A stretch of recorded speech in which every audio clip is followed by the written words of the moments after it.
Assalamualaikum warahmatullahi wabarakatuh. Salam sejahtera untuk kita semua. Semoga kita semua dalam keadaan sehat walafiat tanpa kurang suatu apapun. Baik, pada kesempatan kali ini kita akan membahas topik bahasan yang kedua di kelas 12, yaitu tentang metabolisme. Nah, pada bagian pertama ini kita akan membahas pengantar dari metabolisme dan juga enzim, baik itu struktur, komponen maupun sifat dari enzim. Nah, kita langsung saja, apa yang disebut sebagai metabolisme? Jadi metabolisme itu dia berasal dari bahasa Yunani, dari kata metabol yang artinya adalah berubah. Kalau didefinisikan, metabolisme itu adalah seluruh reaksi kimia untuk mengubah zat atau materi yang menghasilkan energi maupun mengonsumsi energi yang terjadi di dalam tubuh makhluk hidup. Jadi seluruh reaksi kimia, baik itu yang menghasilkan energi maupun menggunakan energi yang terjadi di dalam tubuh makhluk hidup, itu adalah metabolisme. Jadi sebenarnya tubuh makhluk hidup termasuk manusia itu adalah tempat bagi terjadinya seluruh atau banyak sekali reaksi-reaksi kimia. Itu yang disebut sebagai metabolisme. Secara umum, metabolisme ini dibagi menjadi dua kelompok. Ada yang dinamakan sebagai katabolisme, ada yang dinamakan sebagai anabolisme. Katabolisme itu adalah semua reaksi metabolisme, yaitu reaksi penguraian. Katabolisme itu adalah reaksi penguraian dari senyawa kompleks menjadi senyawa yang lebih sederhana. Itu ya, kalau katabolisme kuncinya adalah di sini, reaksi penguraian. Yang tadinya senyawa kompleks menjadi senyawa sederhana untuk menghasilkan energi. Jadi kalau reaksi penguraian itu menghasilkan energi atau reaksi eksergonik. Ini contohnya bisa kita lihat pada reaksi-reaksi yang terjadi pada respirasi aerob. Yaitu secara garis besar ya, reaksi aerob dari glukosa dia akan dipecah menjadi CO2 dan H2O untuk menghasilkan energi. Nah, itu katabolisme. Kemudian anabolisme. Kalau katabolisme itu adalah reaksi penguraian, kalau anabolisme itu adalah seluruh reaksi penyusunan yang terjadi di dalam tubuh makhluk hidup ya. Reaksi penyusunan dari senyawa sederhana menjadi senyawa yang lebih kompleks. Nah, kalau reaksi penyusunan dari sederhana menjadi kompleks dan dia menggunakan energi atau reaksi endergonik. Nah, ini contohnya secara garis besar bisa kita lihat di fotosintesis, di mana fotosintesis ini penyusunan glukosa dari CO2 dan juga H2O dengan bantuan energi yang dipanen dari cahaya. Itu fotosintesis.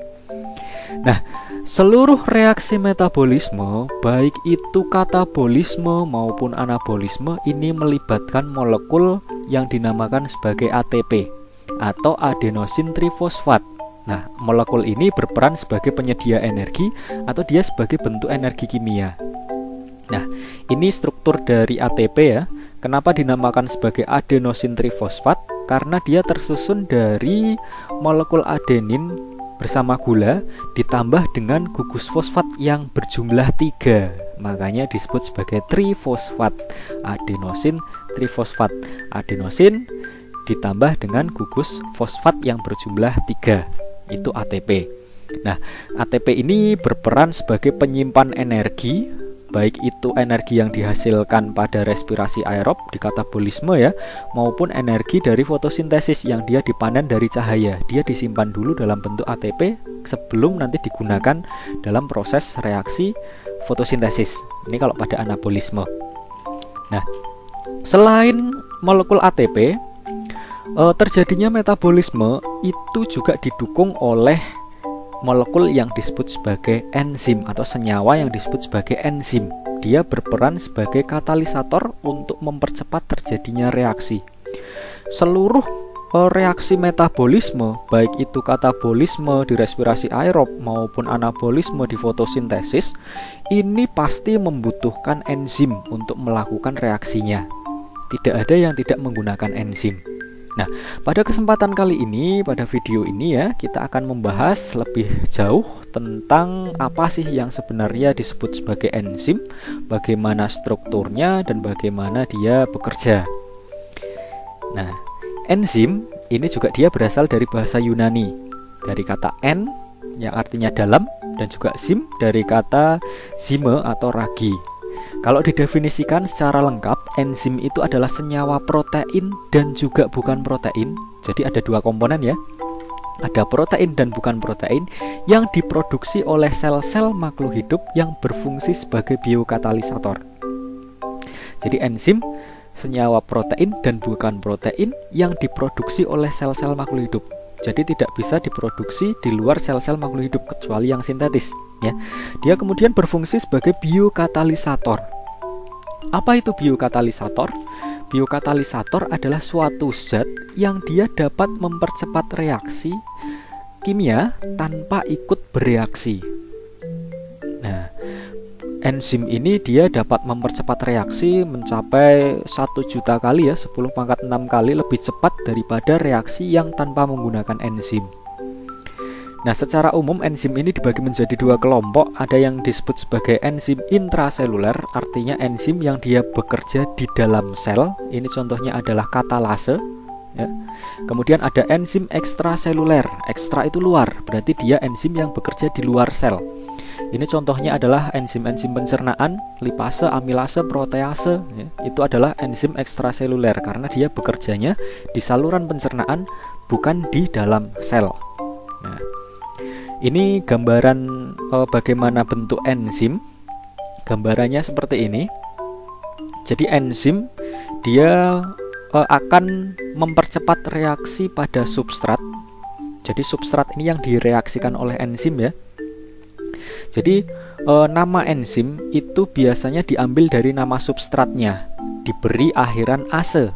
Misalnya lipase, berarti dia enzim yang mengubah lipid. Substratnya adalah lipid. Selulase, berarti dia mengubah selulosa. Selulosa adalah substratnya. Kemudian sukrase, dia menguraikan sukrosa. Berarti substratnya adalah sukrosa.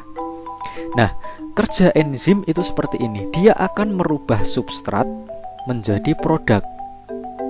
Dan ketika sudah menjadi produk, enzim ini dia masih utuh, tidak mengalami perubahan. Ini yang disebut sebagai mempercepat reaksi tanpa ikut bereaksi. Jadi hasil akhirnya produk dan enzimnya masih utuh dan dia bisa mengikat substrat yang lain. Nah, itu kerja dari enzim secara umum seperti itu. Kemudian struktur dan komponen dari enzim. Nah, tadi sudah dibahas bahwa struktur dari enzim itu terbagi menjadi dua. Ada komponen protein dan komponen non-protein atau bukan protein. Komponen protein ini disebut sebagai apoenzim, sedangkan komponen non-protein ini disebut sebagai kofaktor. Nah, ini ya, apoenzim. Apoenzim ini adalah komponen protein, di mana apoenzim ini dia merupakan sebagian besar bagian dari enzim. Jadi sebagian besar enzim itu tersusun dari apoenzim. Nah, karena dia berasal atau terbuat dari protein, komponennya adalah protein, maka dia sifatnya adalah labil dan mudah rusak oleh kondisi lingkungan. Nah, protein itu dia kondisinya labil, dia gampang rusak oleh kondisi lingkungan. Kemudian, apoenzim ini memiliki bagian yang disebut sebagai sisi aktif enzim, di mana peran dari sisi aktif enzim ini adalah sebagai tempat melekatnya substrat.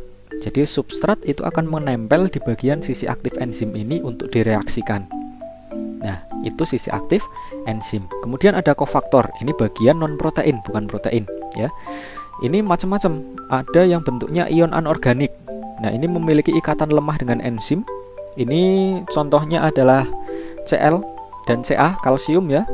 Pada enzim amilase. Kemudian ada gugus prostetik.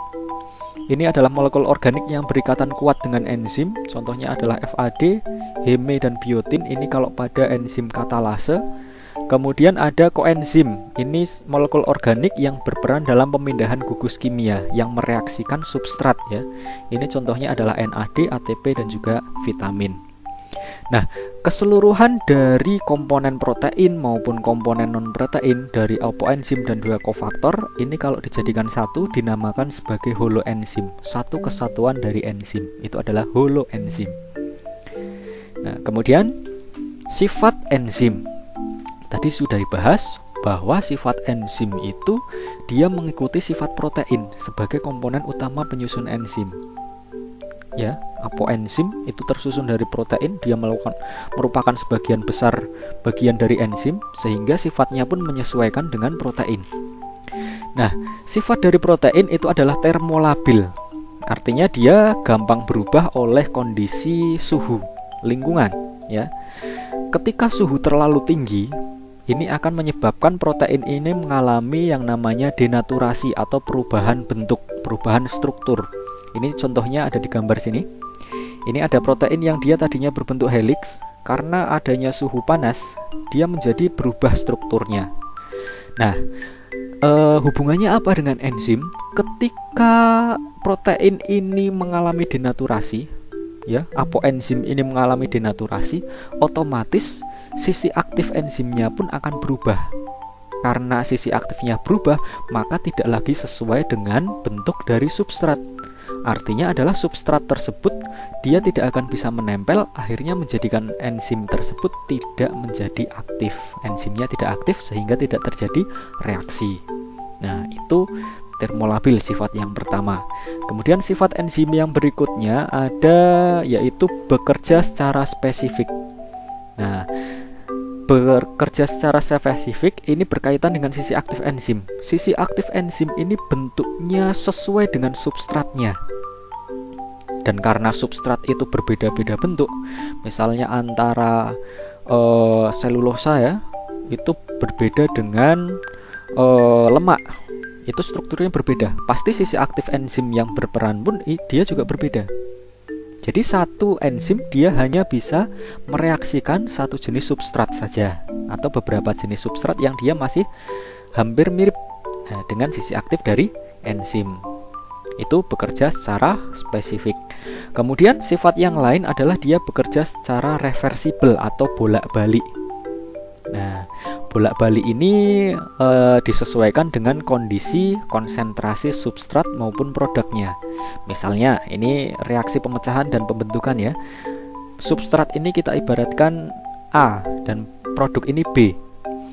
Ketika A ini lebih banyak daripada B, substratnya lebih banyak daripada produk, maka arah reaksinya akan terjadi pembentukan produk. Dari A akan dibentuk B. Nah, itu ya. Tapi ketika B itu lebih banyak, yang B lebih banyak, dia akan menjadi substrat dan dia akan dibentuk menjadi A. Jadi tergantung dengan konsentrasinya.